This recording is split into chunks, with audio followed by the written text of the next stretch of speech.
यह कथा अमावस्या और पूर्णिमा दो बहनों की कथा है। एक राज्य में राजा गिरिधर राज करता था और उसकी रानी का नाम लीलावती था। उनकी 4 संतानें थीं, 2 पुत्र और 2 पुत्रियां। एक पुत्री का नाम पूर्णिमा था। वह बहुत ही धार्मिक परोपकारी लड़की थी जो सुबह से शाम तक भगवान की आराधना करती थी, गरीबों को भोजन कराती और सभी की सेवा करती थी। यहाँ तक कि वह नौकरों के साथ भी बहुत ही मधुर व्यवहार रखती थी। राजा की दूसरी पुत्री का नाम था अमावस्या। वह पूर्णिमा के बिल्कुल ही विपरीत थी। एक तो स्वार्थी, घमंडी थी, जिसे केवल श्रृंगार और ऐशो आराम पसंद था, और वह पूजा पाठ को तो बिल्कुल व्यर्थ ही मानती थी। वह गरीबों के साथ बहुत ही बुरा व्यवहार करती थी। बहन पूर्णिमा, तुम क्या व्यर्थ के कामों में लगी रहती हो? भगवान ने ये हमें जिंदगी ऐशो आराम के लिए दी है। पूजा पाठ करने से, गरीबों की सेवा करने से कुछ नहीं मिलने वाला। बस अपनी जिंदगी को ऐशो आराम से जियो और इसका आनंद लो। हमारे पास किसी चीज़ की कमी थोड़े ही है। सब कुछ ऐशो आराम की सुविधाएं हमारे पास है। सब कुछ तो मिला है हमें। फिर क्यों तुम रोज भगवान की सेवा, पूजा अर्चना, आराधना करती रहती हो, गरीबों की सेवा करती हो? इससे कुछ नहीं मिलता। ऐसा नहीं है बहन अमावस्या, मुझे गरीबों की सेवा करने में और भगवान की पूजा पाठ करने में बहुत ही आनंद मिलता है। इतना आनंद मुझे और किसी चीज़ से नहीं मिलता। तो ठीक है, करती रहो गरीबों की सेवा, पूजा पाठ, कुछ नहीं मिलने वाला इससे। महाराज, दोनों बेटियां बड़ी हो गई है, अब हमें इनका विवाह कर देना चाहिए। ठीक है महारानी, पर बताइए दोनों पुत्रियों के लिए कैसे वर ढूंढने हैं? महाराज, पूर्णिमा हर वक्त पूजा पाठ आदि कामों में लगी रहती है। इसका मन इन्हीं कार्यों में लगता है, तो पूर्णिमा का विवाह में एक साधारण परिवार में कर देना चाहिए। वह ऐसे परिवार में ज़्यादा खुश रहेगी और पूजा पाठ में उसका मन भी लगा रहेगा। परंतु इसके विपरीत अमावस्या को राजसी जीवन व्यतीत करना ज़्यादा पसंद है, इसलिए उसका विवाह किसी सरमर्द परिवार में किसी राजकुमार के साथ करना चाहिए। ठीक है महारानी, आज ही मैं दोनों कन्याओं के लिए वर ढूंढने के लिए कह देता हूँ। जल्दी ही पूर्णिमा और अमावस्या के लिए 2 वर ढूंढ लिए गए। पूर्णिमा का विवाह एक साधारण परिवार में एक किसान के साथ किया और अमावस्या का विवाह एक राजसी परिवार में राजकुमार के साथ हुआ। अमावस्या अपने पति के साथ अपने ससुराल में राजसी ठाट बाट में चली गई और पूर्णिमा अपने किसान पति के साथ अपने ससुराल में चली गई। दोनों अपने अपने ससुराल में खुश रहने लगी। एक दिन अमावस्या ने शिव जी का कीर्तन रखा और सभी को आमंत्रित किया, लेकिन अपनी बड़ी बहन पूर्णिमा को नहीं बुलाया। अरे पूर्णिमा, तुम्हारी बहन अमावस्या ने शिव जी का कीर्तन रखा है, क्या तुम हमारे साथ नहीं चल रही? अरे नहीं नहीं बहन, जब अमावस्या ने मुझे बुलाया ही नहीं तो मुझे वहाँ नहीं जाना चाहिए। कैसी बात करती हो पूर्णिमा? जब कहीं भगवान का कोई कार्य हो रहा हो, उसमें हमें न्योते की आवश्यकता नहीं होती, और ये तो भगवान शिव की पूजा पाठ हो रही है। चलो हमारे साथ, तुम भी चलो। उनके बहुत कहने पर पूर्णिमा उनके साथ अमावस्या के घर शिव जी भगवान के कीर्तन में चली जाती है। अमावस्या अपनी बहन पूर्णिमा को ईर्ष्या के भाव से देखती है। अरे, मैंने तो पूर्णिमा को बुलाया भी नहीं, ये क्यों आ गई इतने गंदे वस्त्र पहनकर? मेरे ससुराल वाले इसके बारे में क्या कहेंगे? बहन पूर्णिमा, मैंने तो तुम्हें बुलाया भी नहीं, तुम क्यों आ गई? चलो, जब आ ही गई हो तो एक कोने में जाकर बैठ जाओ। अपनी बहन का ऐसा व्यवहार देखकर पूर्णिमा बहुत दुखी हो जाती है और मन ही मन भगवान से प्रार्थना करती है, हे भगवान, हे भोलेनाथ, ये सब कुछ मेरे साथ क्यों हो रहा है? मैंने तो कभी किसी का बुरा नहीं चाहा, बस बचपन से आपकी सेवा की है, गरीबों की सेवा की है, फिर मुझे ये सब दंड क्यों मिल रहा है? मुझ पर भी अपनी कृपा दृष्टि बनाओ भगवान। हे प्रभु, मुझ पर भी अपनी दया करो। और जब पूजा खत्म हो जाती है तो अमावस्या सभी को प्रसाद देती है, लेकिन अपनी बहन को वह प्रसाद भी नहीं देती। पूर्णिमा वहाँ से अपने घर के लिए निकल जाती है और सोचती है, अरे जब मैं यहाँ आ ही गई हूँ, क्यों न मैं भाई भाभी से भी मिलती आऊँ। और पूर्णिमा अपने घर के लिए निकल जाती है। रास्ते में पूर्णिमा को एक बुढ़िया बैठी हुई मिलती है जो तुलसी जी की पूजा कर रही थी। पुत्री, तुम कौन हो? कहाँ जा रही हो?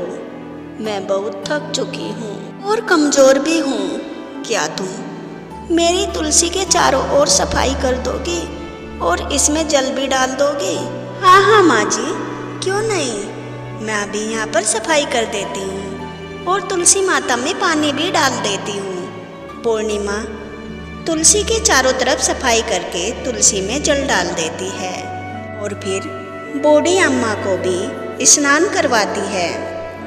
पुत्री, तुम कहाँ जा रही हो? अम्मा, मैं अपने मायके जा रही हूँ। अच्छा तो पुत्री, एक काम करना, अपने मायके से लौटते समय मेरे पास अवश्य आना। ठीक है अम्मा, जैसी आपकी आज्ञा। और पूर्णिमा अपने मायके के लिए चल देती है। रास्ते में पूर्णिमा को एक साधु बाबा मिलते हैं जो शिवलिंग की सेवा कर रहे थे। पुत्री, तुम कहाँ जा रही हो? क्या तुम मेरी एक सहायता कर सकती हो? अवश्य बाबा, मैं आपकी सहायता करूँगी। बोलिए, मुझे क्या करना है? पुत्री, मैं बहुत ही कमज़ोर हो गया हूँ, कृपा करके मेरे मंदिर की सफाई कर दो और इस शिवलिंग पर जल चढ़ा दो और मुझे भी स्नान करवा दो। तुम्हारी बहुत कृपा होगी। अवश्य बाबा। और पूर्णिमा मंदिर की सफाई करके शिवलिंग पर जल चढ़ाती है और बाबा को भी लोटे से स्नान करवाती है। बाबा और कोई नहीं, साक्षात शिव थे। बाबा, अगर आपकी आज्ञा हो तो अब मैं अपने मायके के लिए जा रही हूँ। अवश्य पुत्री, तुम अपने मायके के लिए अवश्य जाओ, परंतु लौटते समय मेरे पास अवश्य आना। ठीक है बाबा, जैसी आपकी आज्ञा। उसके पश्चात जब पूर्णिमा अपने मायके के लिए चलती है, तब उसे रास्ते में एक बूढ़ी औरत काली माँ की पूजा करते हुए दिखाई देती है। वह उसके पास जाती है। वह बूढ़ी औरत और कोई नहीं, साक्षात काली माँ थी। पुत्री, क्या तुम मेरा एक काम करोगे? अवश्य अम्मा, बताइए, मैं आपकी क्या सेवा कर सकती हूँ? पुत्री, बहुत दिनों से मैंने अपने मंदिर की सफाई नहीं की, क्या तुम मेरे मंदिर की सफाई कर दोगे? अवश्य अम्मा। और पूर्णिमा काली माँ के मंदिर की भी सफाई करती है और साथ ही बूढ़ी अम्मा की भी सेवा करती है। और बूढ़ी अम्मा भी पूर्णिमा को वापसी में अपने पास आने के लिए बोलती है।